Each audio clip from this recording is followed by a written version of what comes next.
L'interview vérité sur Europe 1. Et ce matin, Thomas Soto, vous recevez Geoffroy Roux de Bézieux, vice-président du MEDEF. Bonjour Geoffroy Roux de Bézieux. Bonjour. Vous êtes en charge de la fiscalité au sein de la direction du syndicat patronal et aussi président d'Omea Télécom. L'an dernier, le MEDEF avait fustigé un budget clairement anti-entreprise. Là, il y a du mieux puisqu'il n'y aura pas de hausse des prélèvements pour les entreprises.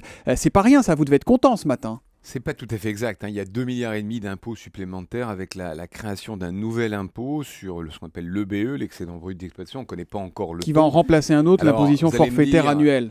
Vous allez me dire que c'est moins pire que l'année dernière, mais il faut dire que l'année dernière, on avait un budget qui était totalement anti-entreprise. Vous savez, c'est pas pro ou anti-entreprise, c'est pro-emploi ou anti-emploi. Le gouvernement dit qu'il veut être pro-emploi et que son obsession, c'est de baisser le coût du travail.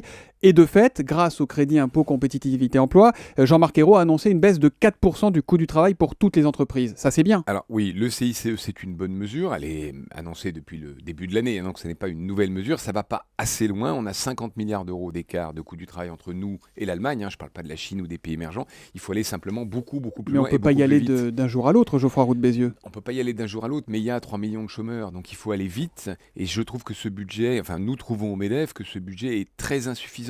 Il est effectivement pas la catastrophe de l'année dernière, mais il est insuffisant au regard des chiffres de l'emploi et de la croissance qui est totalement atone. Oui, mais la croissance reprend un petit peu de couleur. On part sur un budget à 0,9% de croissance.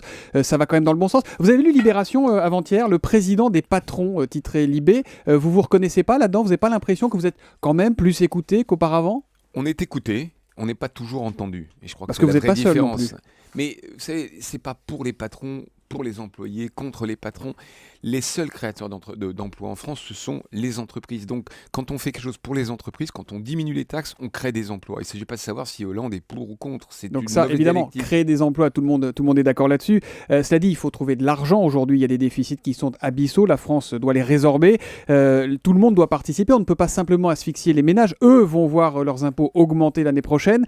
Si on les asphyxie, eux, ils n'achètent plus de produits et ça ne fait plus tourner vos entreprises. Mais ils ne peuvent pas tout porter. Il faut faire, je reprends l'expression du président de la République, une pause fiscale sur les ménages et sur les entreprises. Parce qu'effectivement, comment on comble les déficits alors? En réduisant beaucoup plus fort que ça a été fait les dépenses publiques.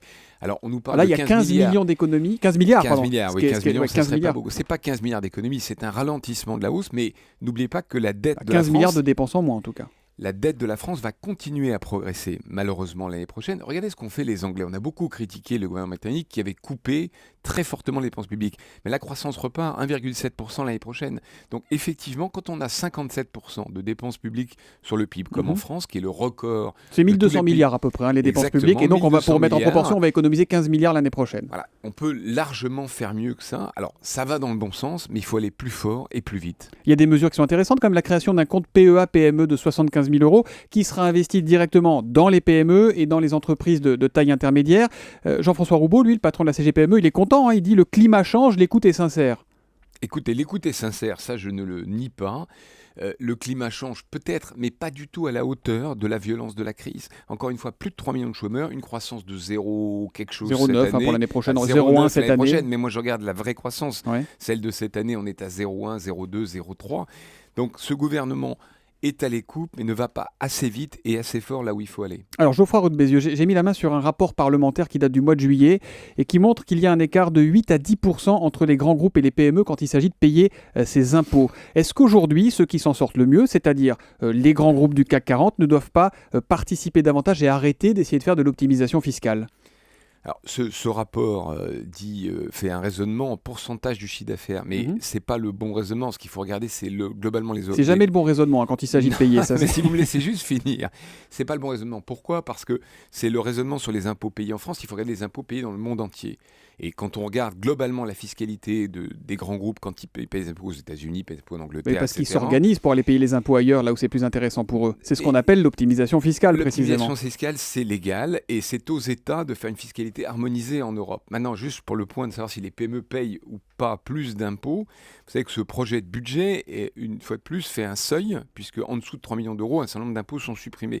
Il faut faire attention à ces effets de seuil, parce que qu'est-ce qui se passe ? On garde des PME toutes petites, en dessous de 3 millions d'euros. Or, ce dont on a besoin, c'est des ETI, c'est des PME qui se développent. Mhm. Donc, attention à ces mesures sectorielles. Je prends un exemple sur les grandes entreprises qui payent peut-être pas forcément assez d'impôts chez nous. Vous savez combien Facebook a payé d'impôts l'an dernier? J'ai lu le même chiffre que vous. 191 133 euros d'impôts sur les sociétés en Et je trouve 2012. ça tout à C'est fait normal, ça? Non, Je suis sûr que trouve vous ça- payez plus, vous. Ah oui, ça, je peux vous dire qu'on paye Voilà. beaucoup Non, mais vous, personnellement, vous vous dire, payez plus à d'impôts titre que de Facebook. contribuable, Oui. mais je paye aussi beaucoup plus. c'est Donc, quand même hallucinant. alors, sur Facebook, juste une petite réponse. Ça fait partie de ce qu'on appelle les OTT, vous savez, les acteurs over the top, qui ont des présences en France très faibles et qui font remonter par des prix de transfert, sans être trop technique, Ouais. leurs profits dans d'autres pays. Et ça, effectivement, c'est un sujet parce que c'est un sujet d'inégalité entre les entreprises basées en France qui fabriquent en France et des entreprises qui sont à l'étranger. Et là, je pense qu'il y a quelque chose à faire et on est prêt à travailler avec Bercy sur ce Et sujet. c'est là qu'il faut bouger les choses. Mais comment on fait pour les Oui, bouger mais les vous choses? savez, Parce qu'on va Facebook- nous dire, vous allez nous dire, oui, attention. Monsieur Soto, pas- Facebook, pas- c'est une société, c'est un Ouais, alors, je exemple. peux vous prendre un autre exemple. Regardez, Vous avez parlé Facebook de plus Google. Apple plus Amazon plus Microsoft, 37 millions et demi d'impôts en 2011. Sans optimisation, vous savez c'est- combien ils auraient payé? Ils ont payé 37,5, ils auraient payé 829. J'ai lu le même rapport que Eh vous, bah oui, monsieur mais Soto. c'est une réalité à laquelle il faut s'attaquer. Et je vous le dis, je pense que ça n'est pas normal. Mais vous me parlez d'un secteur qui est très particulier, qui est le secteur des OTT numériques, qui effectivement, parce que c'est de l'activité dématérialisée, peut se permettre ce genre de choses. Ça ne représente pas l'essentiel des 2 millions d'entreprises en France qui, elles, sont accablées d'impôts et ont Mhm. besoin d'une baisse de la fiscalité. Bah, si tout le monde mettait à Oui. la patte de manière équitable, ça serait peut-être. Je il y suis aurait d'accord certains sur qui ce point-là, souffriraient mais un peu c'est pas moins. 800 millions qui vont résorber le déficit de la France. Ouais. Faisons-le. 800 millions, c'est Faisons-le. mieux que 37. Hein. C'est mieux que 37, je suis d'accord avec vous, mais ça ne suffit pas à résorber les déficits de la France et ça surtout ne représente pas l'essentiel des entreprises françaises. D'un mot, Geoffroy Roux de Bézieux, on entend parler d'un vent un peu meilleur pour les entreprises, notamment chez les politiques qui nous disent ça. Vous nous confirmez ça, que ça repart un petit peu ou pas? Bon, le climat en Europe est meilleur, puisque c'est le premier été qu'on vient de passer sans drame financier dans un pays. Et il y a certains secteurs qui commencent à repartir, on peut penser à l'aéronautique. Mais on ne voit pas de reprise généralisée, et notamment l'ensemble des PME souffre encore beaucoup. Merci beaucoup, Geoffroy Roux de Bézieux. Je rappelle Merci. que vous êtes le numéro 2 du MEDEF.